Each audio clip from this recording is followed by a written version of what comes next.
Med en Lego-klods om halsen tager jeg på kaffebar. Flasher min sømands tatovering af et anker på min arm.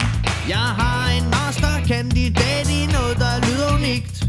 Den klinger lidt af undergrunds media management fashion journalist. På Fixie-bike ferie til Berlin ryger jeg pibe i stedet for smøger.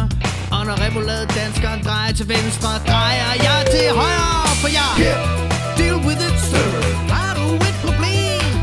Det er det liv vi lever, det er den livsstil vi kan lide. Hey, hvad klår det på? Har du et problem? Det kan godt være du synes vi ligner lort, men det er faktisk også mening. Med polaroidkamera kalder jeg mig for fotograf. Men jeg er også pissegod til andre ting, så længe jeg kan spille smart. Mine briller viser verden i sort og hvid, selvom de er uden glas. Med iPhone 8mm app filmer jeg ingen haveplads. Jeg har meget på hjertet, men sangen er for kort. Jeg har uploadet resten på min blog.